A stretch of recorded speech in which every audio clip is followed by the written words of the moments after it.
এখন থেকে প্রায় 1 লাখ বছর আগেও দক্ষিণ এবং দক্ষিণ-পূর্ব এশিয়ার পুরোটা জুড়ে ছিল গহীন জঙ্গল। আনুমানিক 70 থেকে 80,000 বছর আগে এই এলাকায় প্রথম আদি মানুষের বসবাস শুরু হলে ধীরে ধীরে সেই আয়তন সংকুচিত হতে থাকে, যার আগ পর্যন্ত বিশ্বের বৃহত্তম জঙ্গলের অবস্থান ছিল এই দক্ষিণ এশিয়ায়। যদিও বর্তমানে এই খেতাব দক্ষিণ আফ্রিকার আমাজন জঙ্গলের মাথায় উঠেছে। যাই হোক, সুপ্রাচীন সেই বিশাল এক জঙ্গলের অবস্থান ছিল ভারত মহাসাগর ও বঙ্গোপসাগর সংলগ্ন উপকূলীয় এলাকায়। প্রাকৃতিক কারণে উপকূলীয় এলাকার জঙ্গলের চেহারা ক্রান্তীয় বনের বদলে ম্যানগ্রোভ বনে পরিণত হয়। ম্যানগ্রোভ বনের অন্যতম বৈশিষ্ট্য হচ্ছে এই বনের উদ্ভিদগুলো দিনে একাধিকবার নোনা পানিতে অর্ধেক ডুবে থাকে। দক্ষিণ ও দক্ষিণ-পূর্ব এশিয়ার উপকূলীয় এলাকা জুড়ে বিস্তৃত এই ম্যানগ্রোভ বনের খণ্ডিত কিছু ভগ্নাংশ এখনও টিকে আছে। ভারতের তামিলনাড়ু এবং অন্ধ্রপ্রদেশের উপকূলীয় এলাকায় অবস্থিত ম্যানগ্রোভ বন দুটি সেই ভগ্নাংশগুলোর মধ্যে উল্লেখযোগ্য। কিন্তু বিলুপ্তপ্রায় সেই সুপ্রাচীন ম্যানগ্রোভ বন এর টিকে থাকা সবচেয়ে বড় অংশের নাম সুন্দরবন। বাংলাদেশের দক্ষিণ অঞ্চল এবং ভারতের পশ্চিমবঙ্গের 2টি জেলা মিলিয়ে বিস্তৃত এই বনটি এখনও বিশ্বের বৃহত্তম ম্যানগ্রোভ বনের খেতাব ধরে রেখেছে। প্রিয় দর্শক, আপনাদেরকে সুন্দরবন সম্পর্কে অবহিত করতে এই ভিডিওটি তৈরি করেছি। তাহলে আমরা দেরি না করে আজকের পর্বে সুন্দরবন সম্পর্কে বিস্তারিত জেনে আসি। বাংলাদেশের খুলনা বিভাগ এবং ভারতের পশ্চিমবঙ্গের উত্তর ও দক্ষিণ 24 পরগনার জেলা দুটি মিলিয়ে বিস্তৃত বিশ্বের বৃহত্তম ম্যানগ্রোভ বন সুন্দরবন। এই বনের মোট আয়তন প্রায় 10,000 বর্গ কিলোমিটার। মোটা দাগে এর শতকরা প্রায় 60 ভাগ বা 6,000 বর্গ কিমি এলাকা বাংলাদেশের সীমানাধীন রয়েছে, আর বাকি 40% বা 4,000 বর্গ কিলোমিটার এলাকা ভারতের সীমানাধীন। ভূমি পরিমাপের এককের হিসাবে এই সুন্দরবনের আয়তন প্রায় 25 লাখ একর। বিস্ময়কর ব্যাপার হলো বিশ্বের দ্বিতীয় বৃহত্তম ম্যানগ্রোভ বনের আয়তন মাত্র 3,000 একর বা তারও কম।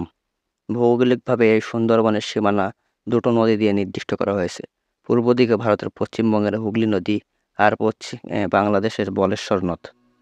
এই দুটি জলরাশির মধ্যবর্তী ম্যানগ্রোভ বনাঞ্চলের আনুষ্ঠানিক নাম সুন্দরবন। সুন্দরবনের নামকরণের পেছনে একাধিক মতবাদ প্রচলিত রয়েছে। এর মধ্যে সর্বোচ্চ সমর্থনপ্রাপ্ত মতবাদ হলো এই বনের সুন্দরী নামক এক প্রকার গাছ রয়েছে, যার নামানুসারে সুন্দরবনের নামকরণ করা হয়েছে। তবে এর বিপরীতে কেউ কেউ বলেন সমুদ্রবন বা চন্দ্রবন নামটি ধ্বংসপ্রাপ্ত হয়ে সুন্দরবনে পরিণত হয়েছে।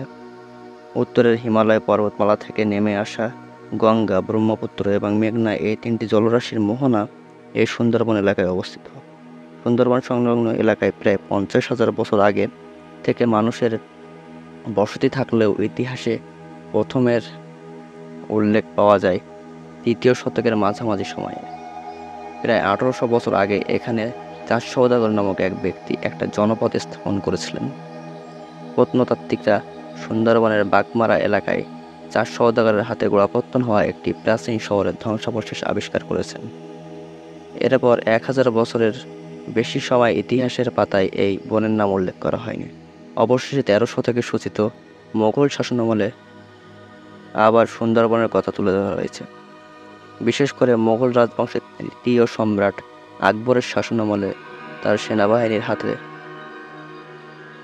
প্রাণনাশের ভয়ে প্রাণ বাঁচাতে স্থানীয় অনেকেই গহীন এই বনে আশ্রয় নিয়েছিলেন। পলাতকে এই মানুষদের তৈরি বাসস্থানগুলো 17 শতকে পর্তুগিজ জলদস্যুদের দখলে চলে যায়। এই আস্তানাগুলো থেকে পর্তুগিজ জলদস্যুরা নিয়মিত মুঘলদের বিভিন্ন জনপদে আক্রমণ করত। এখনও অনেক প্রান্তিক মানুষই এই সুন্দরবন ও তৎসংলগ্ন এলাকায় স্থায়ীভাবে বসবাস করে। এদের একটা বড় অংশের জীবিকা উপার্জনের একমাত্র উপায় হচ্ছে মৎস্য শিকার। এর পাশাপাশি কিছু সম্প্রদায়ের মানুষ প্রতি বছর একটা নির্দিষ্ট সময়ে সুন্দরবন থেকে মৌমাছির মধু সংগ্রহ নিয়ে ব্যস্ত সময় পার করেন। এই পেশাটি বিশ্বের অন্যতম বিপজ্জনক পেশাগুলোর একটি, কারণ এই অভিযানের প্রতি পদক্ষেপে থাকে বাঘের খাদ্যে পরিণত হওয়ার আশঙ্কা। মহাশক্তিধর এই প্রাণীটির আক্রমণ থেকে বেঁচে গেলেও আক্রমণের চিহ্ন সারা জীবন বয়ে বেড়াতে হয়।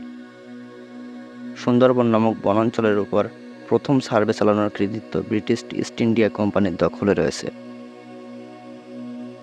1757 সালে মোগল বাদশাহ দ্বিতীয় আলমগীরের কাছ থেকে এই বনাঞ্চলের স্বত্বাধিকার লাভ করে এই প্রতিষ্ঠানটি, যার 12 বছরের মাথায় তারা সুন্দরবনের সর্বপ্রথম সার্ভে শুরু করে। জেনে অবাক হবেন, স্থানীয় জনপ্রিয়তার কারণে সেই সার্ভে করা হয়েছিল ফার্সি ভাষায়। এর ধারাবাহিকতায় 1860 সালে এই বনাঞ্চলের রক্ষণাবেক্ষণের জন্য তৎকালীন ব্রিটিশ ইস্ট ইন্ডিয়ার একটি প্রদেশের বন বিভাগ চালু করা হয়, যার সদর দপ্তরটির অবস্থান ছিল বর্তমান বাংলাদেশের খুলনা জেলায়। সুন্দরবনের জীববৈচিত্র্য নিয়ে কথা বলতে গেলে অবধারিতভাবে প্রথমে যে প্রাণীটির কথা বলতে হবে সেটি হচ্ছে রয়্যাল বেঙ্গল টাইগার।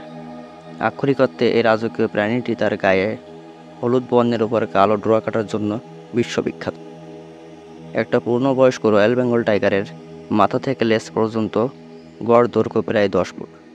এর মধ্যে শুধু লেজের দৈর্ঘ্যই প্রায় 3 ফুট। এদের গড় ওজন 200 থেকে 250 কেজি হয়ে থাকে। তবে এখন পর্যন্ত আবিষ্কৃত বড় বাঘটির ওজন ছিল প্রায় 375 কেজি। এই প্রাণীগুলো নিভৃতচারী হয়ে থাকে। সুন্দরবনে বসবাসকারী প্রাণীগুলোর মধ্যে রয়্যাল বেঙ্গল টাইগারের পাশাপাশি রয়েছে রেসার্স বানর, চিত্রা হরিণ, ধূসর মাথার মেছো ঈগল, নীল মাছরাঙা, নোনা পানির কুমির এবং করত মাছ। একসময় সুন্দরবনে কয়েক লাখ হরিণ থাকলেও বর্তমানে এর সংখ্যা মাত্র 30,000। তবে দুশ্চিন্তার বিষয় হচ্ছে বিশ্বের সবচেয়ে বৃহৎ ম্যানগ্রোভ এই বনের আয়তন ধীরে ধীরে সংকুচিত হয়ে যাচ্ছে। মাত্র 200 বছর আগেও এই বনের আয়তন ছিল 17,000 বর্গ কিলোমিটার, আর মাত্র 200 বছর পরেও এই বনের আয়তন এসে দাঁড়িয়েছে মাত্র 10,000 বর্গ কিলোমিটার। সুন্দরবনের আয়তন কমে যাওয়ার পেছনে যেমন রয়েছে মানবসৃষ্ট কারণ, তেমনি রয়েছে প্রাকৃতিক কারণ। অতিরিক্ত হারে জনসংখ্যা বৃদ্ধির কারণে বন অঞ্চল কেটে জনবসতি গড়ে উঠছে, যার ফলে ক্রমে সুন্দরবনের আয়তন সংকুচিত হচ্ছে। এছাড়াও রয়েছে প্রাকৃতিক কারণ।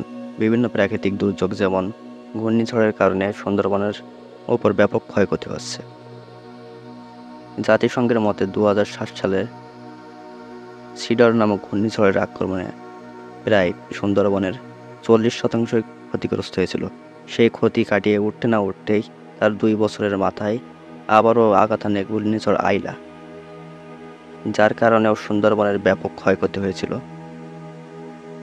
বিশ্বের বৃহত্তম ম্যানগ্রোভ বনের খেতাব ধরে রাখতে হলে আমাদেরকে অবশ্যই সুন্দরবনের জীববৈচিত্র্য রক্ষায় সচেতন হতে হবে। প্রিয় দর্শক, আজকের ভিডিও এ পর্যন্তই। ভিডিও কেমন লাগলো অবশ্যই কমেন্ট করে জানাবেন। ভিডিও ভালো লাগলে একটা লাইক দিয়ে চ্যানেলটা সাবস্ক্রাইব করে পাশে থাকবেন। ধন্যবাদ সবাইকে।